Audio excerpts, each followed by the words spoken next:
Welcome to Film Riot. Today we're getting to some questions. Before we do, just a reminder that our 1-minute short film competition is live and online. You can submit to it now.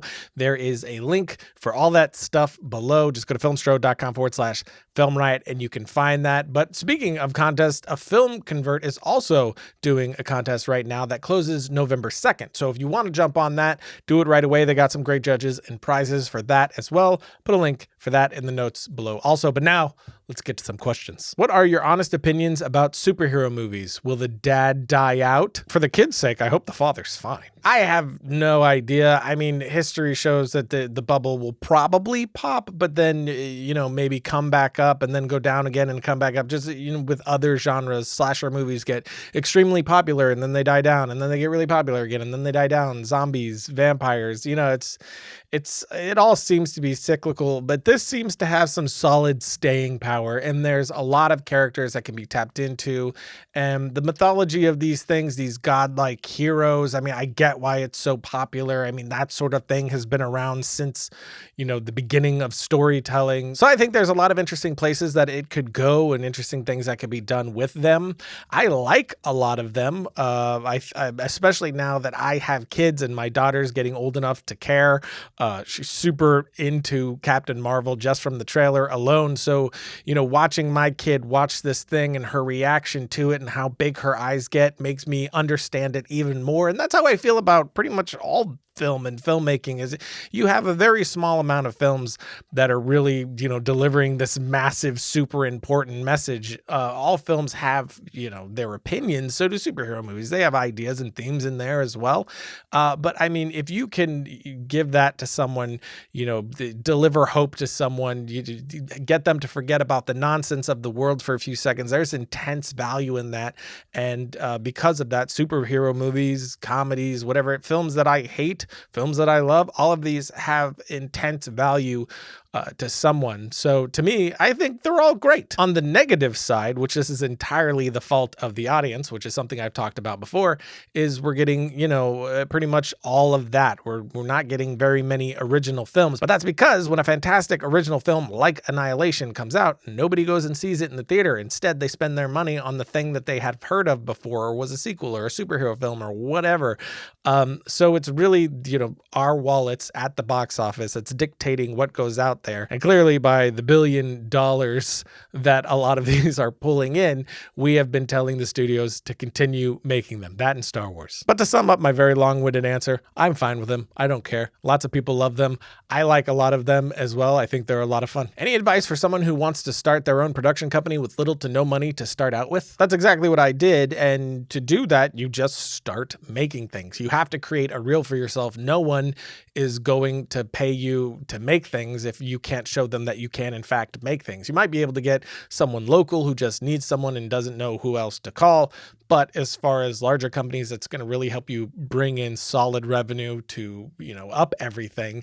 You're going to need a reel for yourself to show your skill set. So the first thing to do is to build that reel. So you might have to do some stuff for incredibly cheap, potentially free. That's what I did up front. I did a lot of free stuff for friends or, reached out to a local company so other people could see a company actually allowed me to make something for them. I did a couple of freebies and then I was able to start charging. At first, I charged pretty cheap. It was, it was all dictated by my gear, the quality level I could return, and my experience level. I was very objective and honest about all of that as I moved forward. And then I just climbed that ladder. It's taken a very, very long time, but you start at the bottom and you climb the ladder. What's your favorite foreign language film? Pan's Labyrinth, for sure.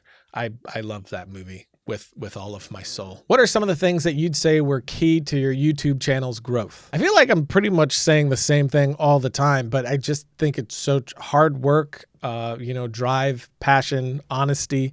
We never tried to BS the audience or BS the people we were working with. It's always been, hey, here's where we're at. Here's what we're doing. And, if you like it, great. And just doing it 24/7, just that passion and drive to continue doing it. I think you have some of those overnighter, like Peter McKinnon started not very long ago, and his channel is huge. He makes great stuff.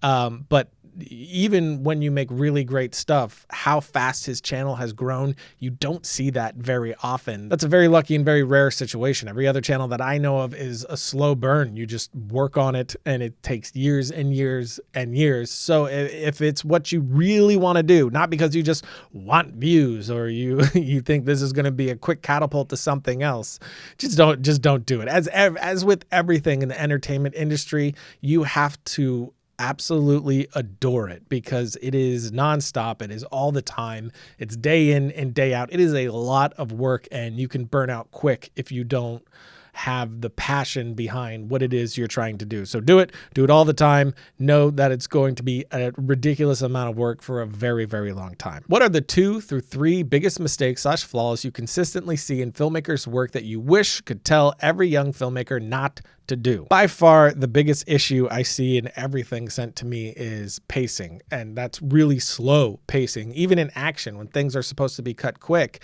I think sometimes there might be a couple of things happening. One, there's like this precious nature of, this is the footage that it took, so you know how hard it was for you to shoot, so you don't want to get rid of that shot or that moment or that look. It means something to you, but will it mean something to your audience? You need to separate yourself from when you were there shooting and now watch it as a totally different person, somebody who wasn't there when you were in production and knew how hard all this was and how much effort you put into X, Y, or Z, because that does not matter in the end. If it hurts the film, it hurts the film. Something that someone told me really early in my career was to edit it down as tightly as I possibly could. And when I think it's tight enough, keep going, because it probably isn't. I mean, people send me stuff that, is up to 15 minutes long and I would cut it down to 5 minutes. I've seen a lot of those where there's a lot of stuff that doesn't need to be there, or we have, shots of somebody waking up and then brushing their teeth and getting their breakfast and walking to their car and driving in their car and lots of stuff like that. Or even when you have dialogue happening and somebody says a line, you get a moment, somebody says a line, you get a moment, somebody says a line, you get it. So all that air in between is just sucking the life out of your film, and it's just making people not want to watch it. So tightening up that pace would really increase the quality of all the shorts that get sent to me. Another one would be sound, which I'm always talking about. Sound is so important, but it's often not the focus. And sometimes you don't have the gear for it. So if you don't have the gear for it, just don't do dialogue that way. Maybe try to make something that doesn't really need dialogue, and when it does, you can get around it by not really showing the person who's talking, and then record, their dialogue very close to the on-camera mic, so then you can pipe that in later so you're getting good audio. Or the mix, the sound, the music is too loud compared to the dialogue, and that can get frustrating because there's this push-pull happening and it feels cluttered. So all of those things, I would say that those are the 2 biggest, and I'll leave it at that, because if you can really attack those 2 things and try to perfect them and be conscious of it's probably, a big weak point for you, you will grow so much as a filmmaker and make your films a lot better. Domain.com has all your website needs, including .com and .net domain names and intuitive website builders to help you start creating your identity online. They're affordable, reliable, and have the tools that you need to build a new website so you can start sharing your ideas with the world. No domain extension is going to help you tell your story like a .com and .net domain name. If you want to brand yourself online, of course, Domain.com has over 300 domain name extensions to fit your needs, from .club to .space, and they're giving you 15% off. They're already affordable prices when you get domain names, web hosting, and email. Just use the coupon code FilmRiot at Domain.com's checkout. And when you think domain names, think Domain.com. Logo. So that's it for today, which means it's time for my suggestion of the week, which is 2 of them, 2 horror short films. Since we're getting close to Halloween, I figured I'd stack up the horror for you. The first one is Mama, which is the short film that led to the feature, and this has an introduction from Guillermo del Toro. And the other is Bedfellows, which is a short film that when I saw it years ago, it stole my soul. It took my soul away from me, and I never got it back. Now that I'm thinking about it, I should probably look for my soul. Point is, both of those links in the notes below. Until next time, don't forget to write, shoot, edit, repeat.